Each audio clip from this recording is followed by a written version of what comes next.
Perkenalkan, nama saya Sonia Kristia, mahasiswa KKNT periode 2, tahun 2021, Universitas Palangkaraya, kelompok Desa Mulyasari, akan melaksanakan salah satu program kerja kami, yaitu membantu mengajar siswa sekolah dasar Pangko 4, Kecamatan Pandi Batu.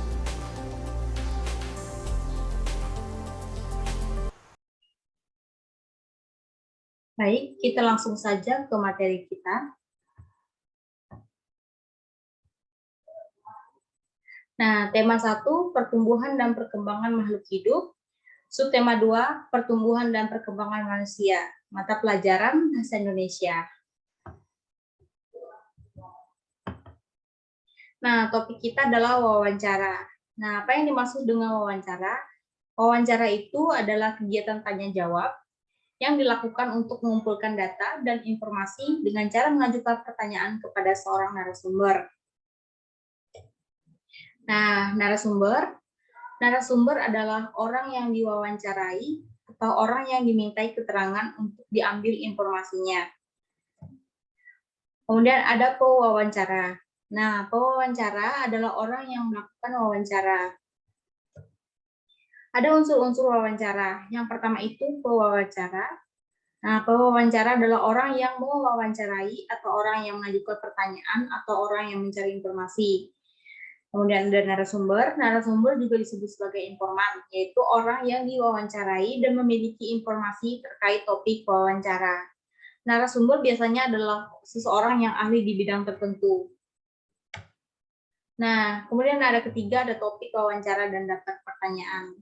Ketika kita ingin mewawancarai seseorang, kita perlu dulu menyiapkan topik wawancara dan daftar pertanyaan.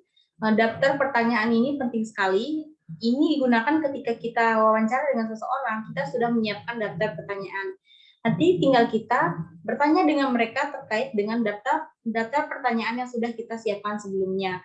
Kemudian itu ada waktu dan tempat wawancara. Ini juga perlu dipersiapkan waktunya kapan dan tempatnya itu di mana, seperti itu. Kemudian selanjutnya ada sikap yang perlu diperhatikan saat wawancara.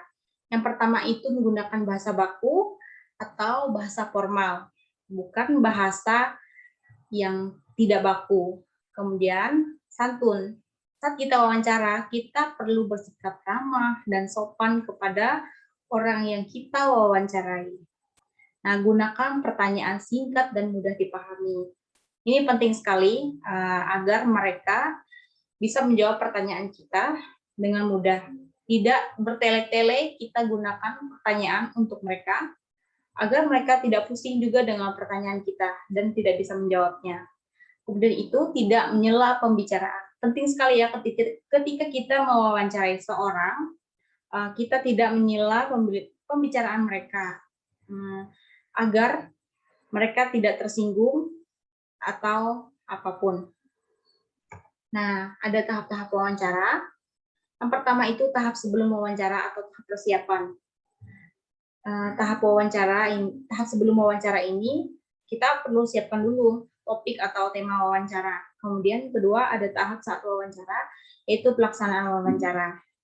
Nah, ketiga itu ada tahap setelah wawancara, penyusunan hasil wawancara. Nah, ini penjelasannya tahap persiapan atau sebelum wawancara. Hal yang perlu dipersiapkan adalah yang pertama tadi, siapkan topik atau tema, maksud dan tujuan wawancara. Kemudian menentukan narasumber, siapa yang ingin kita tanya nanti. Kemudian menyusun daftar pertanyaan menggunakan kalimat yang baik. Penting ya, menggunakan kalimat yang baik saat kita mewawancarai seseorang. Kemudian kedua, tahap ketika wawancara atau pelaksanaan wawancara. Nah, kita harus melakukan, yang pertama itu kita mengucapkan salam, kemudian kita memperkenalkan diri, menyampaikan maksud dan tujuan kita, kenapa kita ingin mewawancarai mereka. Kemudian kita menyampaikan pertanyaan, kemudian mencatat dan merekam pokok isi wawancara kita. Kemudian setelah wawancara, kita harus mengucapkan terima kasih kepada narasumber yang kita wawancarai, karena telah bersedia meluangkan waktunya untuk kita wawancarai. Kemudian kita mengakhiri dengan salam. Selanjutnya itu ada tahap setelah wawancara.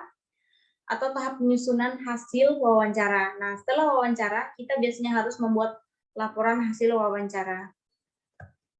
Ini cara membuat pertanyaan wawancara, itu kita bisa mulai dengan apa, kapan, di mana, siapa, mengapa, bagaimana. Nah, ini dia contohnya. Apa atau apakah itu digunakan untuk menanyakan benda atau hal, kemudian peristiwa yang terjadi. Nah, kemudian siapa atau siapakah itu digunakan untuk menanyakan orang atau pelaku kejadian. Kemudian ketiga itu bagaimana atau bagaimanakah itu digunakan untuk menanyakan cara atau keadaan yang terjadi dalam sebuah peristiwa. Kemudian mengapa atau mengapakah itu digunakan untuk menanyakan sebab atau alasan terjadinya suatu peristiwa. Kemudian kapan atau kapankah itu digunakan untuk menanyakan waktu suatu kejadian peristiwa. Kemudian berapa atau berapakah itu digunakan untuk menanyakan jumlah. Kemudian ketujuh, di mana atau di manakah digunakan untuk menanyakan tempat peristiwa.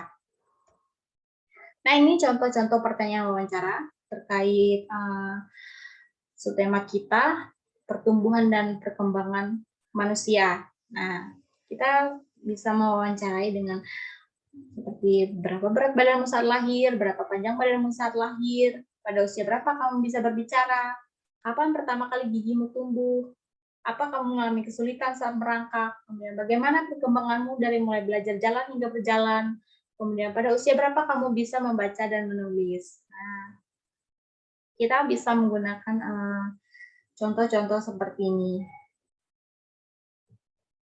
Nah, ada kesimpulannya wawancara dapat dilakukan oleh pewawancara dan narasumber dengan menyiapkan tema dan daftar pertanyaan yang mudah dipahami narasumber. Nah, kemudian wawancara itu bisa juga kita simpulkan sebagai suatu kegiatan tanya jawab oleh dua orang untuk mencari informasi yang ingin kita dapatkan atau kita ketahui. Itu saja yang dapat saya sampaikan materinya. Untuk kurang dan lebihnya saya mohon maaf. Terima kasih. Sekian.